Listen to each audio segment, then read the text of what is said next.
আসসালামু আলাইকুম রহমতুল্লাহি ওবারাকাতু। সুপ্রিয় শিক্ষার্থীবৃন্দ, তোমরা সকলে কেমন আছো? আশা করি তোমরা সকলে ভালো আছো। আর আমি মুজিবুল হক জুনায়েদ স্যার আছে আজকে তোমাদের সাথে। আজকের এই ক্লাসের আলোচ্য বিষয় হচ্ছে ইনফিনিটিভ। ইংলিশ গ্রামারের খুবই গুরুত্বপূর্ণ একটা টপিক। তাই যাদের ইনফিনিটিভ সম্পর্কে বা ধারণা নেই বা ইনফিনিটিভ তোমাদের ভুল হয় তাদের জন্য তাদেরকে বলবো তোমরা ভিডিওটা ধৈর্য সহকারে সম্পূর্ণ ভিডিওটা দেখবা। তাহলে ইনশাল্লাহ তোমার এই ভিডিওটা দেখার পরে ইনফিনিটিভ সম্পর্কে তোমার আর কোনো ভুল হবে না। তাহলে চলো দেরি না করে শুরু করা যাক আজকের এই ক্লাসটি।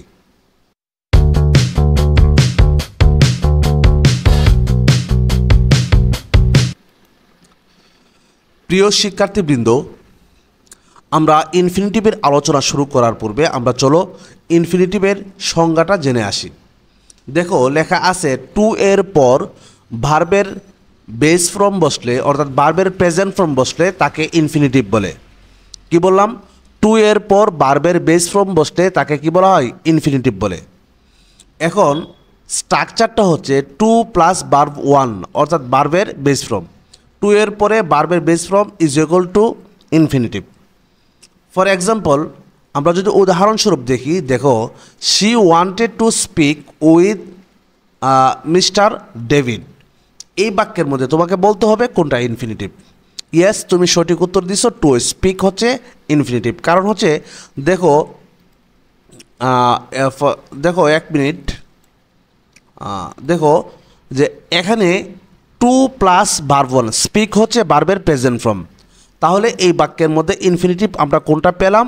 টু স্পিক শব্দটা হচ্ছে ইনফিনিটিভ। তাহলে এর অর্থটা কী দাঁড়ালো? ইনফিনিটিভের কাজ অর্থ হচ্ছে, দেখো, শি ওয়ান্টেড, সে চেয়েছিল, টু স্পিক মানে হচ্ছে কথা বলতে। আমরা স্পিক শব্দের অর্থ হচ্ছে কথা বলা, ভার্বের বেস ফর্ম। কিন্তু এর পূর্বে যখন টু বসবে তখন এর অর্থ হয়ে যাবে তে, অর্থাৎ টু স্পিক শব্দের অর্থ হচ্ছে কথা বলতে। এভাবে আমরা যদি বলি গো অর্থ যাওয়া, কিন্তু তার পূর্বে যদি টু বসে তাহলে আনসারটা হবে টু গো অর্থাৎ যেতে। যেমন আমরা যদি বলি রাইট, রাইটের আগে যদি টু বসে তাহলে তার অর্থটা হবে টু রাইট মানে হচ্ছে লিখতে। আশা করি তোমরা বিষয়টা বুঝতে পারছো এবং ইনফিনিটিভ কাকে বলে সেই বিষয়টা বুঝছো। এখন আমরা যে বিষয়টা জানবো সেটা হচ্ছে ইউজ অফ ইনফিনিটিভ, অর্থাৎ ইনফিনিটিভ কোন জায়গায় বসে সেই বিষয়গুলো আমরা জানব। দেখো, ইনফিনিটিভ মূলত পাঁচটি কারণে বা পাঁচটি জায়গায় বা পাঁচটি কারণে বসে। এক হচ্ছে সাবজেক্ট হিসেবে, অর্থাৎ একটা বাক্যের সাবজেক্ট হিসাবে তুমি কি বসাইতে পারবা? ইনফিনিটিভ বসাইতে পারবা। ফর এক্সাম্পল, দেখো, to play guitar is my favourite task. এখানে টু প্লে মানে হচ্ছে প্লে অর্থ বাজানো, আর টু প্লে শব্দের অর্থ হচ্ছে বাজাতে। টু প্লে গিটার মানে হচ্ছে গিটার বাজাতে। আমরার অর্থটা হলো, দেখো, ইজ মাই ফেভারিট টাস্ক মানে হচ্ছে গিটার বাজানোই হচ্ছে আমার প্রধান কাজ। এখানে টু প্লে আমরা জানি বাক্যের সাবজেক্ট। দেখো, টু প্লে এটা আমরা ভার্বের বেস ফর্ম বসছে এবং বাক্যের শুরুতে বসছে। তাহলে আমরা কি জানতে পারলাম? প্রথমটা যে ইনফিনিটিভ কী হিসেবে বসতে পারে? সাবজেক্ট হিসেবে বসতে পারে। আশা করি তোমরা বিষয়টা বুঝতে পারছো। তারপরে দ্বিতীয়ত যে জায়গায় যে কারণে বসে, ইনফিনিটিভ অবজেক্ট হিসাবেও বসতে পারে, অর্থাৎ ভার্বের পরেও ইনফিনিটিভ বসতে পারে। যেমন ফর এক্সাম্পল আমরা যদি দেখি শি লাইকস টু কুক, এখানে টু হচ্ছে টু এর পরে কুক হচ্ছে ভার্বের প্রেজেন্ট ফর্ম। তাহলে শি লাইকস টু কুক, সে রান্না করতে পছন্দ করে। এখানে টু কুক, এখানে কুক শব্দ টু কুক হচ্ছে কি?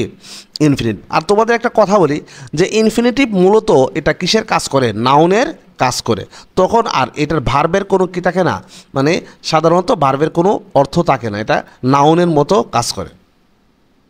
নাম্বার 3, আমরা ইনফিনিটিভ মূলত যে কারণে বসে, অর্থাৎ কারণ বোঝাতে, কোনো একটা কিছুর কারণ বোঝাতে মূলত ইনফিনিটিভ বসে। ফর এক্সাম্পল আমরা যদি দেখি, দেখো, হি ওয়াজ প্লেয়িং গিটার, সে গিটার বাজিয়েছিল বা বাজাচ্ছিল। অ্যান্ড সেড সরি, এবং দুঃখিত বলেছিল। টু ডিস্টার্ব, কিসের জন্য? কাউকে বিরক্ত করার জন্য। বিষয়টা হচ্ছে যে এখানে সরিটা বলা হয়েছে কিসের জন্য? ডিস্টার্ব করার জন্য। তাহলে আমরা কারণ হিসাবে এই জন্য সরি টু ডিস্টার্ব যে কথাটা আছে, টু ডিস্টার্বটা হচ্ছে এটা হচ্ছে ইনফিনিটিভ।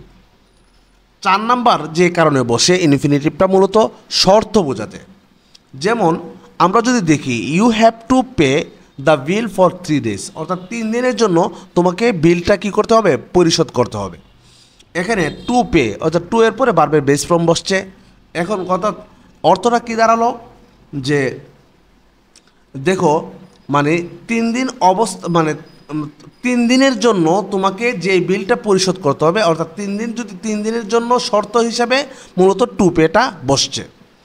আচ্ছা, তারপরে হচ্ছে ইনফিনিটিভ বসে ফলাফল বোঝাতে, কোনো একটা কাজের ফলাফল বোঝাতে। ফর এক্সাম্পল আমরা যদি দেখি, দেখো I studied hard to get chance in Dhaka university. আমি মানে কঠোরভাবে মানে কি, দেখো আই স্টাডিড হার্ড, আমি এখানে কি বলতেছে, দেখো সে পড়ার যে অনেক পড়াশোনা করার কারণটা কি, টু গেট চান্স ইন, যাতে সে কি করে ঢাকা ইউনিভার্সিটিতে চান্স পায়, এটা ফলাফল হিসাবে বসছে। আশা করি তোমরা বিষয়টা বুঝতে পারছো। তাহলে আমরা এখান থেকে যদি ফুল ক্লাসটাকে রিভিউ দিই, যে টু এর পরে ভার্বের বেস ফর্ম বসলে মূলত তাকে কি বলা হয়, ইনফিনিটিভ বলা হয়। আর ইনফিনিটিভ মূলত 5টি কারণে বসে। 1 হচ্ছে সাবজেক্ট হিসেবে বসে, 2 হচ্ছে অবজেক্ট হিসেবে বসে, 3 হচ্ছে কারণ বোঝাতে বসে, 4 হচ্ছে শর্ত বোঝাতে বসে, 5 হচ্ছে ফলাফল বোঝাতে বসে। আশা করি তোমরা বিষয়টা বুঝতে পারছো। অতটুকু যদি তুমি বুঝে থাকো তাহলে তুমি আশা করি আর তোমার ইনফিনিটিভ চিনতে বা অর্থ বুঝতে তোমার সমস্যা হবে না। এখন আমরা যে বিষয়টা জানবো যে কিছু ভার্ব আছে যে ভার্বের পরে সবসময় মানে কি বসতে পারে, ইনফিনিটিভ বসতে পারে। সেই ভার্বগুলো কি কি এখানে একটা তালিকা দেওয়া আছে। তোমরা যে কাজটা করবা, ভিডিওটা মানে বন্ধ করে বা পজ করে তোমরা কি করবা, এই তালিকাটা তোমরা তোমাদের নিজেদের খাতায় তুলবা এবং খাতায় তুলে এই ভার্বগুলো একদম কি করে ফেলবা, মুখস্থ করে ফেলবা। তাহলে তোমাদের আর কি হবে না, মানে ইনফিনিটিভে বুঝতে আর সমস্যা হবে না। আশা করি তোমরা ক্লাসটা, সম্পূর্ণ ক্লাসটা ধৈর্য সহকারে দেখছো, আর দেখার পরে তোমরা ক্লাসটা বুঝতে পারছো। ঠিক এমনভাবে যদি তোমরা আরও অন্যান্য টপিকের উপর তুমি যদি কী করতে চাও, ক্লাস পেতে চাও, তাহলে আমাদের এই চ্যানেলটা অবশ্যই সাবস্ক্রাইব করবা। আর যারা ফেসবুক থেকে দেখতেছো তারা অবশ্যই ফেসবুক পেজটা ফলো করবা এবং লাইক, কমেন্ট, শেয়ার করবা। দেখা হবে পরবর্তী কোনো একটি ভিডিওতে। সেই পর্যন্ত ভালো থাকো। আল্লাহ হাফেজ।